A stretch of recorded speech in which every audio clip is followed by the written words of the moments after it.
Hello everyone, I am Himani Singh, working as an assistant professor in Smriti College of Pharmaceutical Education, Indore, and welcome to the part 4 of unit State of Matter. And today I am going to discuss about the solid state. In the previous video, I am discuss about the gaseous phase, their property, and the gas law. So, the solid is the constant particle, atoms, ion or molecule which are packed closely together and having the strongest intermolecular forces of attraction. As a result, solid have a stable, definite shape and volume and can only change their shape by active forces as when it is broken or when it is cut. So, some characteristic of a solid. The characteristic of solids are they have a definite mass, a definite volume and a definite shape because the molecules are closely arranged in a manner and in that manner that they having a definite shape and they have a definite structure. So basically these are rigid in nature.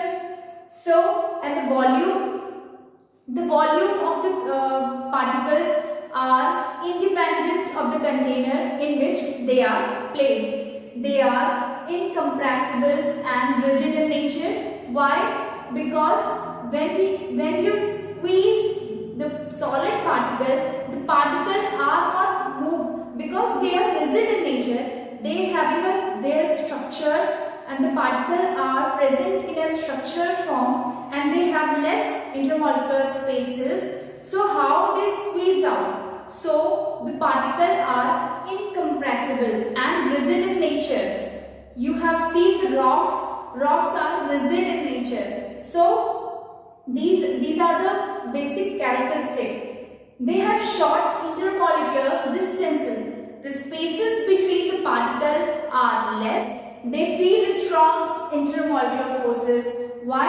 Because when two particles are closely together, they feel the high intermolecular forces. The constrained particle oscillate because the particles are not freely movable to here and there, so they can only vibrate or only oscillate in their place only. As comparison of solids, as comparison of liquid and gases. The gases are freely movable. Based on their structural features, solids are different type.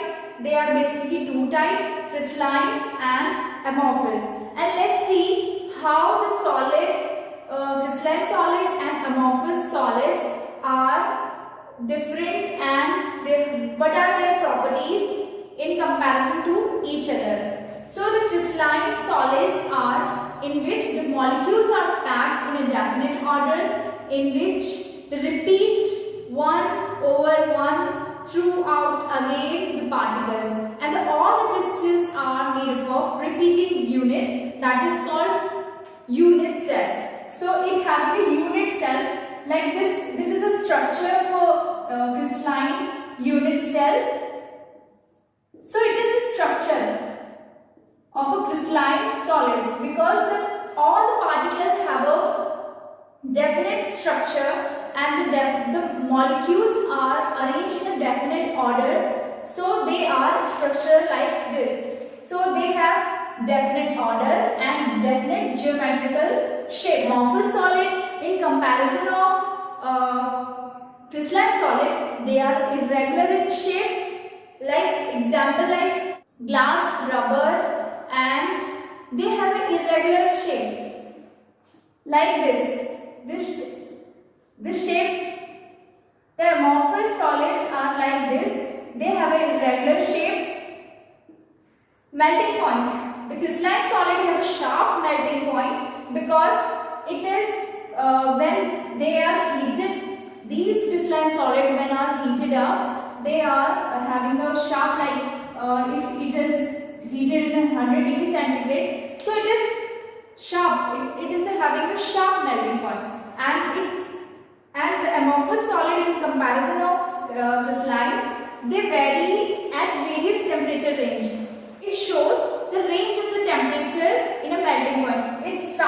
let's say example, it starts from 30 to 50 in melting. 30 to 50 in melting.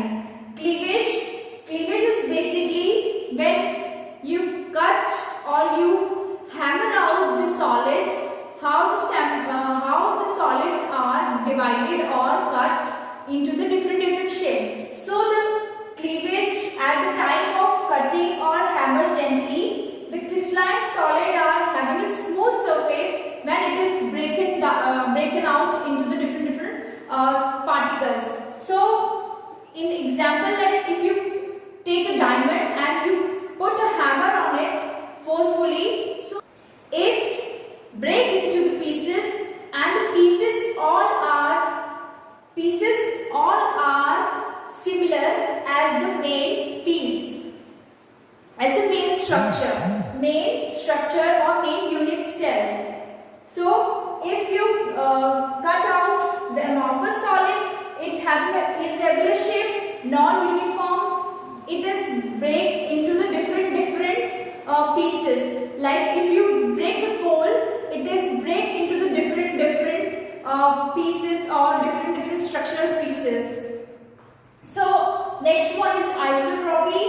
They are anisotropic and the amorphous solids are isotropic. Isotropy means the chemical, the physical and the optical property are different. Now let's see what are the types of crystalline solids. Crystalline solids are divided into 4 categories.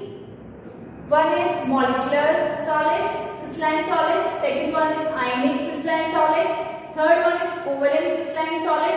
And the fourth one is metallic crystalline solid. So in the molecular crystalline solid, they are bound together by the weak interaction between the particles or by the weak interaction or by weak van der Waals forces. So these are soft and compressible and they distort easily. They can distort easily because the molecular forces between them are very weak, and they are less melting point and less boiling point as comparison of other one. The example of the molecular crystalline solids are ice, wax, iodine and sulfur. So the next one is ionic crystalline solid. In this, the positive and negative charge of the particle are participate, and these particles are basically these crystalline solid are made up of the positive charge and the negative charge involvement. So these are having a 3D network of anion and cation particle in it, and they have strong electrostatic force as comparison of molecular crystalline solids, and they are hard in nature, brittle in nature, they having high molecular point and boiling point. And the example of these type of crystalline solids are salt or lithium chloride. Salt may be sodium chloride. The next one is covalent. The covalent crystalline solids are bound together by the covalent bonds, and you also know that covalent bonds are the higher strongest interaction between them. So these covalent crystalline solids are bind together with the high covalent bond, which is they have the hard in nature, they are less compressible or incompressible in comparison of the molecular one, and they are non-volatile in nature, high melting point, high boiling point, and the example of that type of crystalline solids are diamonds. So the last one is metallic crystals. So they are present as a positive kernel, and the positive kernel means the nuclei is present in a sea of a mobile valence electron. So these are the particles are combined or bound together by the metallic bond. They are hard as well as soft, and so these are the good conductor. So when beaten up, they are broken into the sheets, and they become a wire. They becomes wire. So that's why they are good conductor of electricity. So example of this metal type are nickel, copper and alloy. Thank you.